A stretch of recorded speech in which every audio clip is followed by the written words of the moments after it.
Es-tu prête à te mettre à l'écoute des muses de ton corps ? Je m'appelle Laura Martin, je suis coach somatique et professeure de yoga informé trauma.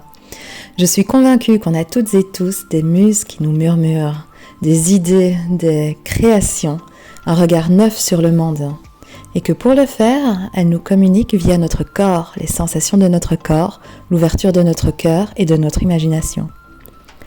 Avec ce podcast, mon intention, c'est de te partager la passion et la curiosité de t'explorer, de te redécouvrir et d'embellir ton monde intérieur. Bienvenue dans cet épisode. Hello, alors aujourd'hui j'ai envie d'enregistrer un autre podcast, 4e épisode, alors que le 3e, eh bien, je l'ai déjà enregistré hier. Mais au vu du contexte actuel, j'avais vraiment envie de partager une réflexion et une muse en ce contexte qui est celui qu'on connaît bien actuellement dans les médias, qui est celui de la guerre donc entre le gouvernement d'Israël et le Hamas et toutes ces forces armées là-bas, et dont souffrent évidemment tous les Israéliens, tous les Palestiniens, la bande de Gaza. Je pense que j'ai envie de partager en fait un podcast à ce sujet parce que on est tous témoins de ce qui est en train de se passer et beaucoup d'entre nous sont extrêmement perturbés par ce qu'il se passe. Alors il y a un élément sur lequel j'ai envie de revenir d'abord avec des lunettes un peu plus neuroscientifiques. Et cet élément, c'est la capacité. Alors c'était tout juste hier que je lisais sur les réseaux sociaux. Préservez-vous des réseaux sociaux en ce moment. Vraiment. Mais je voyais un post qui disait de ne pas se connecter de la douleur. Se déconnecter de la douleur. Ne nous déconnectons pas de la douleur des enfants palestiniens, du peuple israélien non plus. Ceux qui pleurent leur mort, qui ont peur pour leur vie, qui subissent ces temps de guerre et qui sont en mode de survie, là, menacés par les bombes qui tombent, par les tirs qui sont tirés, etc. Ne pas se déconnecter de la douleur, parce qu'en quelque sorte, c'est comme si c'était trop facile. Et cette invitation, je l'ai trouvée à nuancer. Je pense que le propos de la personne qui partageait ça était, on va dire, une bonne intention, mais on sait bien que l'enfer est pavé de bonnes intentions. Et ce que je veux dire par là, c'est que cette invitation à ne pas nous déconnecter de la douleur qui se passe, parce on est beaucoup à avoir ce privilège de juste pouvoir éteindre notre téléphone et aller au confort de nos vies, tandis que les autres qui subissent ce conflit n'ont pas ce luxe de se dire « Ok, je me déconnecte de cette atrocité qui se passe autour de moi et je retourne dans le confort de ma vie. » J'ai trouvé que cette invitation manquait extrêmement de nuance et manquait totalement son propos. Je ne sais plus qui l'a écrit et peu importe, on s'en fiche, mais je pense qu'on retrouve beaucoup d'invitations comme ça, et le fait est que si je mentionne la capacité ici, et je vais l'expliquer qu'est-ce que c'est parce que cette invitation à être connecté à la douleur nous perdure beaucoup trop, nous chamboule beaucoup trop. La capacité ici est importante dans le sens où la capacité désigne en quelque sorte littéralement notre capacité à ressentir. Et là, on nous demande de ressentir en continu des atrocités qui se passent en continu. Alors que notre corps n'est pas du tout habitué à ressentir continuellement ce type d'atrocité. La capacité, c'est vraiment cette capacité pour le corps donc de ressentir, de se rendre présent aux sensations engendrées par ce qui se passe autour de nous. C'est la capacité de dire oui, je vais ressentir.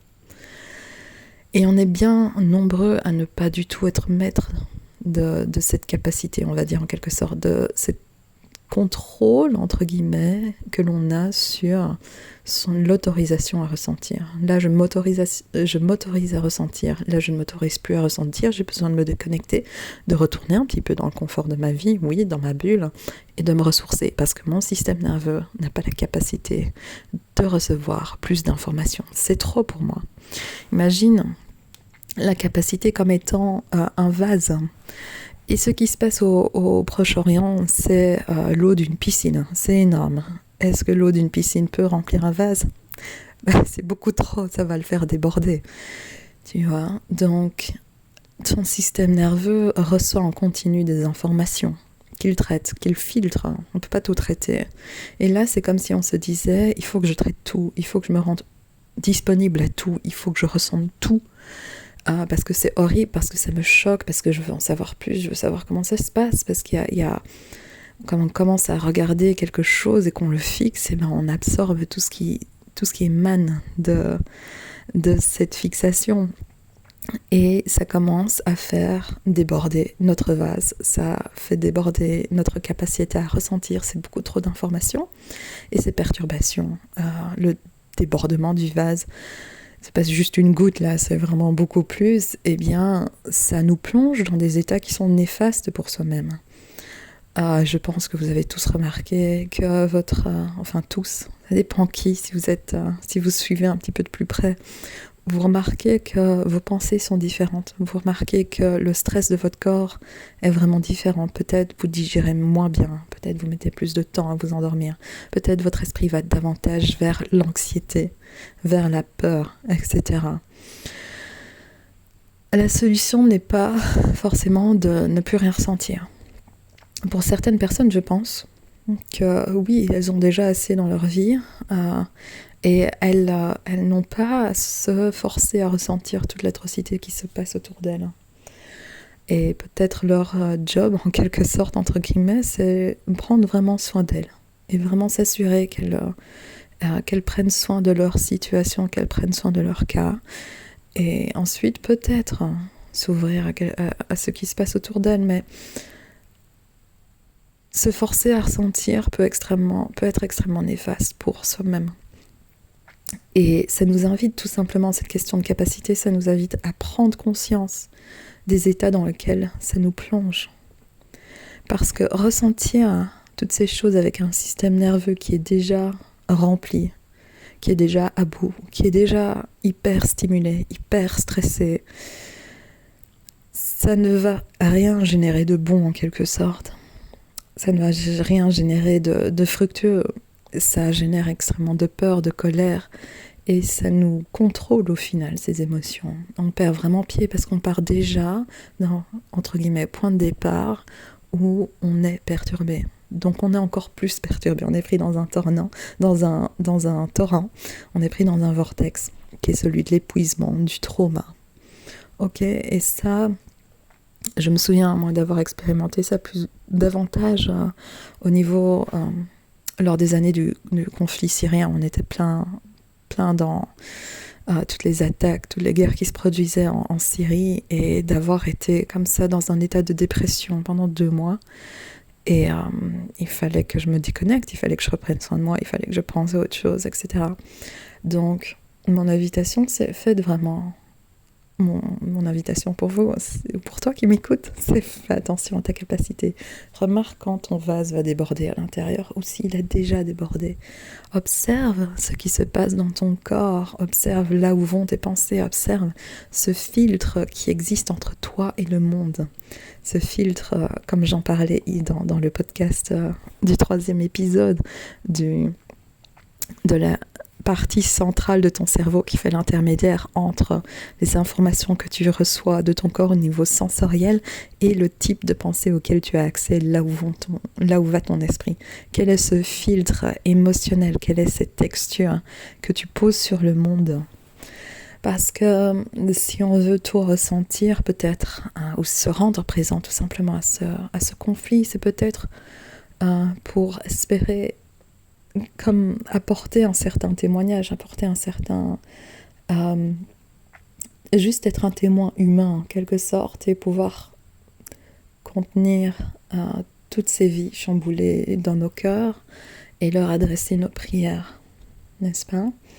Mais après, toutes ces bonnes intentions, elles sont un peu malmenées par tout ce qui se passe autour, et on voit toutes des protestations en faveur, par exemple, de l'extermination d'Israël, ou en faveur, des guerres, en faveur de la primauté d'un groupe sur l'autre, et oui, c'est bien d'aller faire la guerre à telle personne, et ça nous enrage, évidemment, parce qu'on ce n'est pas ce qu'on souhaite en nos cœurs. Je pense qu'on est extrêmement nombreux. Si tu écoutes ce podcast, je pense que tu es vraiment du côté de l'humain, de l'humanité, de celui qui souffre en quelque sorte. Hein.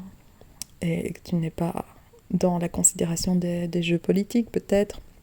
Ou qu'en tout cas, tu as un peu découplé l'association Hamas-Palestinien, le gouvernement israélien et le peuple israélien. Donc, ce qui nous touche, ce qui nous touche dans notre humanité, c'est la mort, le deuil de toutes ces personnes, de tous ces innocents, de toutes ces personnes qui n'ont rien demandé, ou qui souffrent également depuis des années et des années. Et bref, c'est toute une soupe qui, quand tout se mélange, qui nous fait vraiment mal au cœur. Donc, l'invitation, j'ai l'impression qu'on a besoin de faire entendre, c'est aussi prendre soin de soi quand on est le témoin de traumas, de guerres qui se passent, pas dans notre pays, autre part. Après, on voit bien en France, en Belgique, tout juste hier aussi, des meurtres qui se produisent par ces actes de rage, quel que soit le motif, et donc ça nous touche également. Donc vraiment faire attention à notre capacité.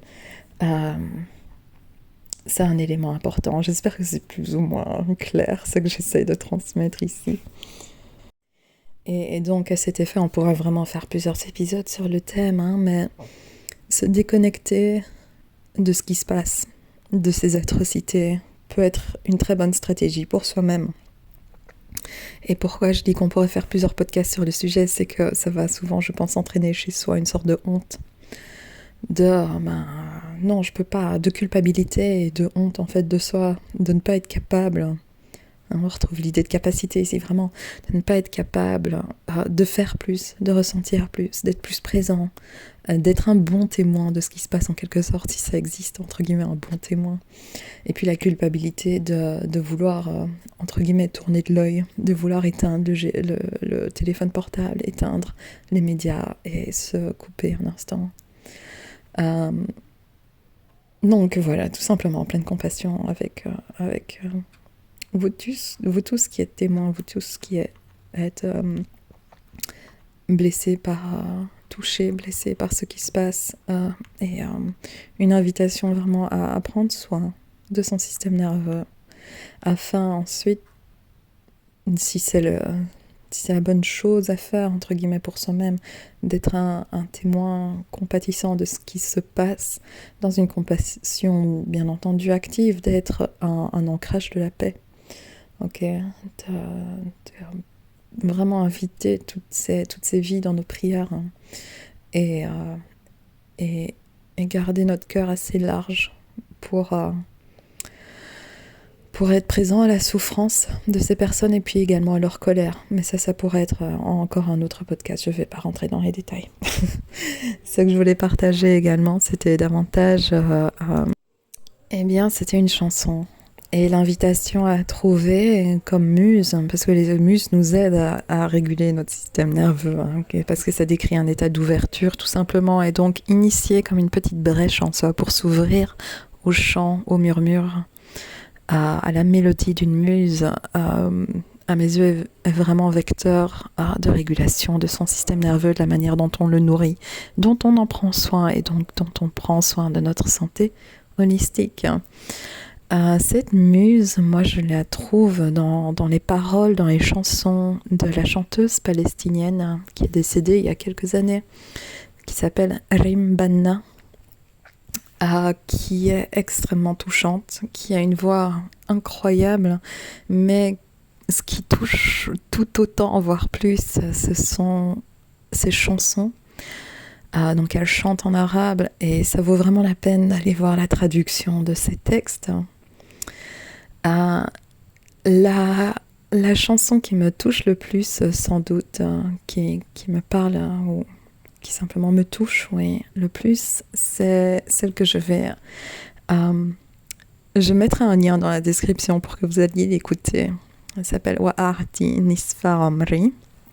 Donc je donne... Ouais, excusez-moi pour la prononciation de mon arabe. Même le français aujourd'hui, je bute un peu. Mais voilà, qui signifie « je donne une moitié de ma vie ». Et c'est ainsi que commencent les deux premières paroles. C'est « je donne une moitié de ma vie à celui qui fait rire les enfants en pleurs. Et je donne l'autre moitié à ceux qui protègent les fleurs vertes et les empêchent de périr ». Une chanteuse palestinienne donc, qui a choisi de dédier sa voix et son chant, non seulement à son peuple palestinien, à l'histoire du peuple, à ses aspirations, à ses rêves, à son indignation, bien entendu, mais tout ça avec une extrême ouverture de cœur, une extrême compassion et une extrême beauté. Il y a par exemple, plus loin dans cette même musique, une autre parole qui est « Wa ana bashariyatun fil hajmi l'insan ». Je suis l'humanité à l'échelle d'un être humain. Je suis l'humanité à l'échelle d'un être humain. Et je pense qu'on peut tous s'associer un petit peu à ça. Et on le voit dans la manière dont on est nombreux à réagir au conflit qui est en train de se passer. Qu'on ait ou n'ait pas connu ce type d'atrocité dans sa vie, on ressent profondément la peine, la douleur, l'atrocité vraiment de ce qui se passe pour ces personnes, entre guillemets, là-bas. On est tous un bout d'humanité, on est tous l'humanité à notre échelle. Et c'est pour ça qu'on peut ressentir si profondément la tristesse, si profondément le deuil, si profondément également la colère, l'indignation. On est tous bashariyatun fi hajmi l'insan. On est tous l'humanité à la taille, à l'échelle d'un être humain. Donc, et elle continue ensuite, et quoi, comment me reposer en quelque sorte, comment ne rien faire, tandis que le sang est versé. Donc ça fait partie de cette chanson également. Et elle termine avec ce qui est peut-être là où la muse de cette chanson me parle un peu plus fort, ou m'inspire en tout cas personnellement un peu plus. Elle termine en disant « Je chante pour la vie. Urani lil hayat, wa lil hayat wa habtu kulla qasaidi. » Je chante pour la vie, et à la vie j'ai donné tous mes poèmes. Wa qasaidi hiya kullu ma amlak. Et mes poèmes, c'est tout ce que j'ai. Ok, donc c'est un peu cette invitation, voilà, de chanter pour la vie. Chanter pour la vie. Avoir créé en soi cette capacité pour la vie, pour les vivants.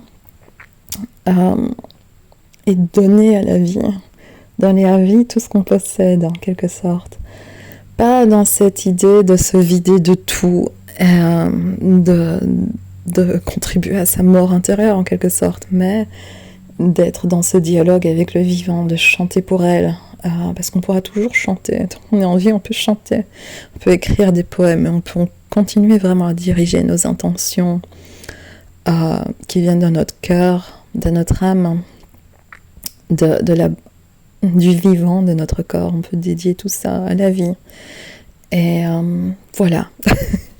Voilà, je voulais vous partager simplement cette invitation à faire attention à sa capacité et à trouver une muse autour de soi, une muse quelque part dans une chanson, dans un poème, dans une fleur, peu importe, qui nous éveille à cette envie de chanter pour la vie, nous éveille à cette envie de donner la moitié de notre vie à une cause et puis l'autre moitié à une autre qui entretient le vivant, qui préserve le vivant de la destruction, qui le préserve des pleurs, mais qui fait rire le vivant, qui a fait fleurir ce vivant-là.